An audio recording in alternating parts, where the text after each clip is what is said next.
Hi, this is Erica, and I'm the founder of Perfect Legal Video. I'm very excited to have with us today Attorney Nicole Reeves Lavallee. She is the owner of a family and real estate law firm out in the Worcester area, and we are very lucky to have her with us because every week she graces us with her presence and lots of fantastic advice. And I want to welcome you today. We are going to be talking about a very fun topic. I always enjoy the paternity issues topic. So, welcome to the show today, Nicole. Thank you so much for joining us. Thanks for having me. You are welcome. Now, I know you mentioned before we got on that you are working on, you work with people that have paternity issues. And it's really interesting because sometimes there's no birth certificate. If you're not on the birth certificate, what kind of rights do you have? Well, as a father, you pretty much have none. If you weren't married to the mother, you have zero rights. Yes, that's correct. You're nobody right now. It could be just me. I could claim that I'm the father. It doesn't matter. Like anybody can say it, but until you actually put your name on that birth certificate, you really have no rights. You're really at the mercy of mom to give you whatever rights she feels are necessary or that she wants to give you at the moment. But she can't get child support, though, right? Not legally. I mean, there's just good and bad about doing that, I suppose, unless the gentleman in question is a really bad guy and not a gentleman at all. So let's just say that he is on the birth certificate as the father, but the parents aren't together and they're not married. I mean, what rights do you have if you're on the birth certificate? I guess in any situation. Then you have equal rights. You just went from nothing to, I don't care what you want, I'm going to take what I want, to, yes, I start out with equal custody. I have equal rights. I have equal legal rights. I have equal physical rights. I have just as much rights to this child as you do. So completely different thing just by signing your name on a piece of paper. Wow, that's amazing. What a difference a signature makes. Now, I remember when I had my child, we were pretty much given our birth certificate right away. It came in the mail and it had our names on it. And we were both in the hospital and there wasn't a lot of confusion about that. What can you tell us about that moment when the birth certificate is put together for a newborn? Well, you're exactly right. That's exactly what they do. Now, obviously, one of the first questions that they are going to ask you is, are you married? And if you're married, then your spouse is going to be on the birth certificate. If you're not married, then they're going to go, oh, do we have a father? And they're going to be looking to you to give you answers. So really, we got to figure out that. Again, if you have a husband and your husband refuses to sign or says, I'm not the father or whatever the case may be, you're not going to get anyone else's name on the birth certificate. You're going to get a birth certificate with mom's name only, and that's it. And then that will go off to Boston and will be processed accordingly. And the birth certificate will only have mother listed.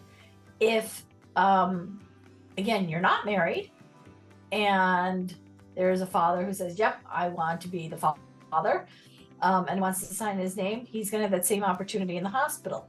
If he doesn't do it in the hospital, he can always go down to City Hall in which the child was born and file and sign what is called an acknowledgement of paternity that says, I'm the father. You have a limited time to do that. I can't say I know the time off the top of my head. I want to say it's 30 days.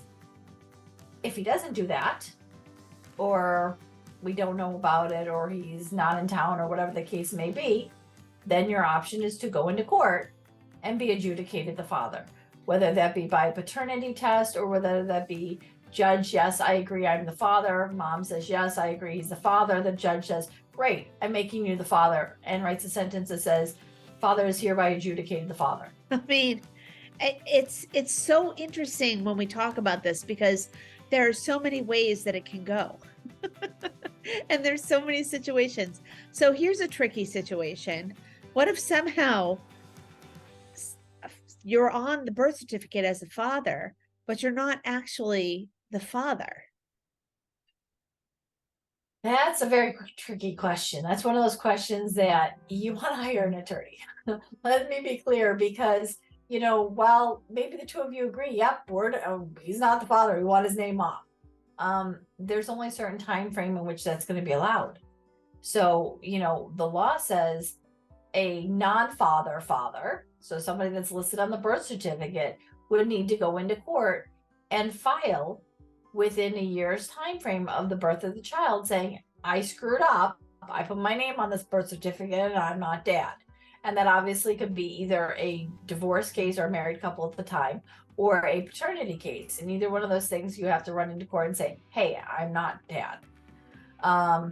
So that's one issue. The other issue is, how old is the child? Because in a divorce case, you have a little bit more of a reprieve, but we still need to know what's going on. And more importantly, the court has to say, okay, because while you might not be the biological father, sometimes the court says, nope, don't care.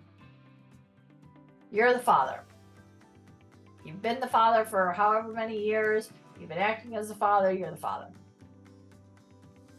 Wow. So the trick is really to get it done within the first year. Otherwise, you're the father. Get it done within the first year. And realistically, it's one of those sad things, because you go, well, I don't need a paternity test. Well, you don't. But if you're not, very hard consequences to undo the situation.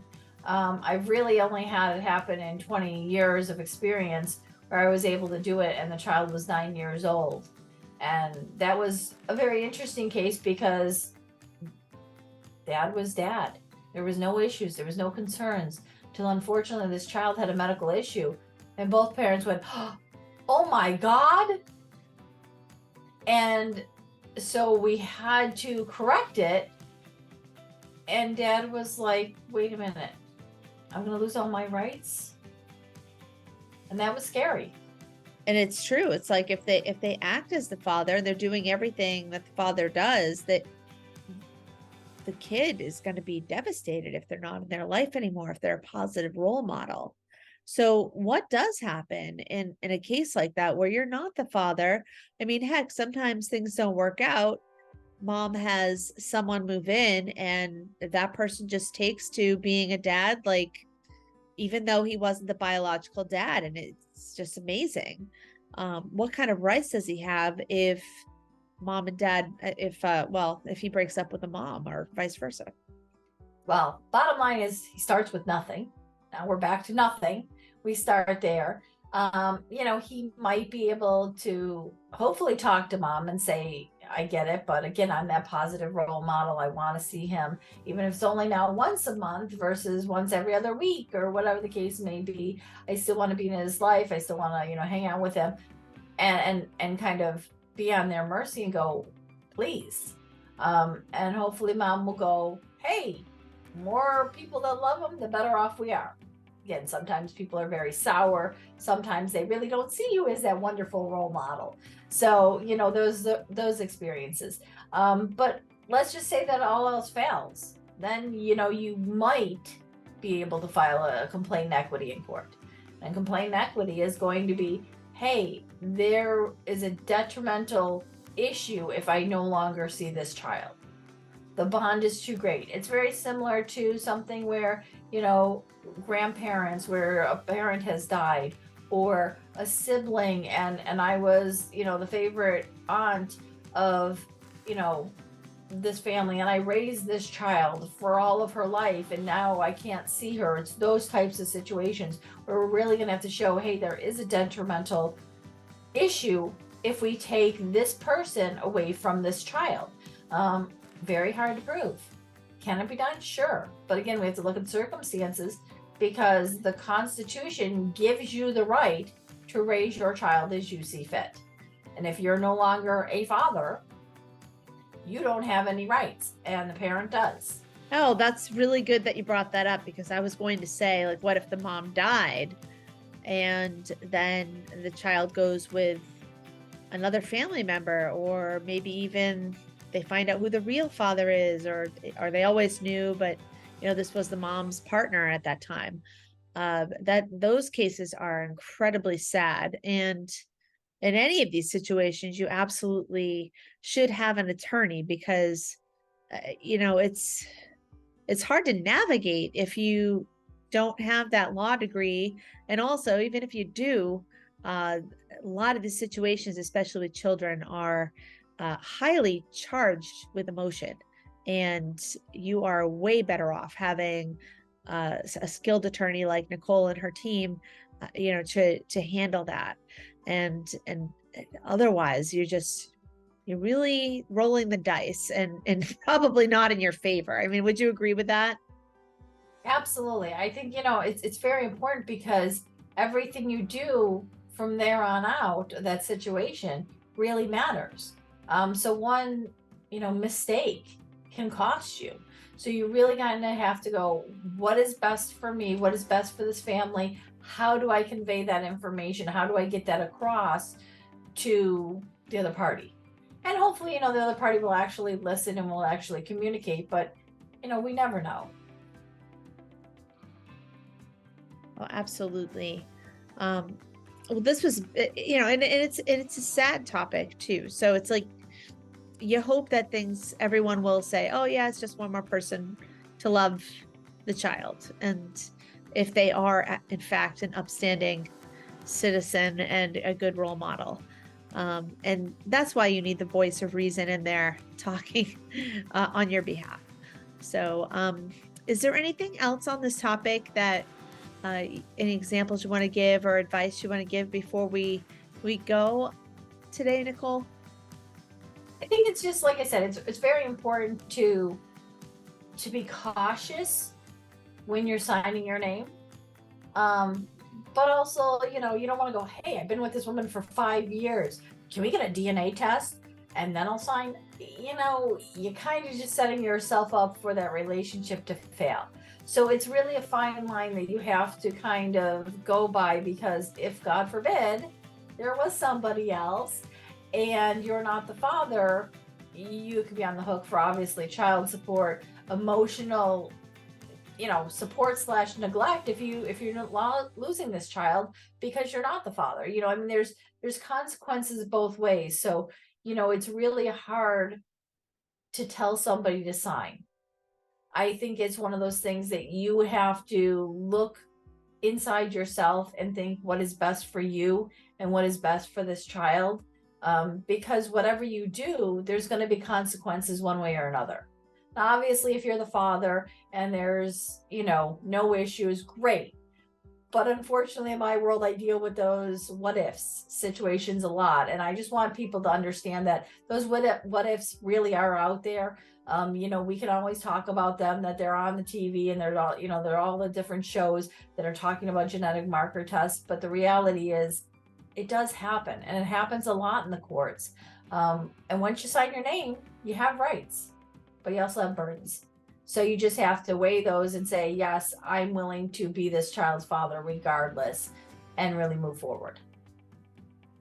I mean, I know someone who had an ex-husband who, like, through the divorce, decided he wanted to try to get out of child support by giving away his rights, which the court won't allow at that point either.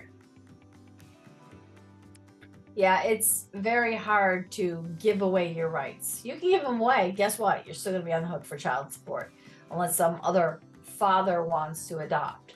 So, maybe it really is that situation and that person wants to adopt. I've had that situation too, where unfortunately it was I'd say a love triangle, but it was one of those triangles that really kind of gave you a headache, because you're like, who's doing what and where, and oh my God, who's the father? But he's not the father. And I mean, you really had to write a diagram.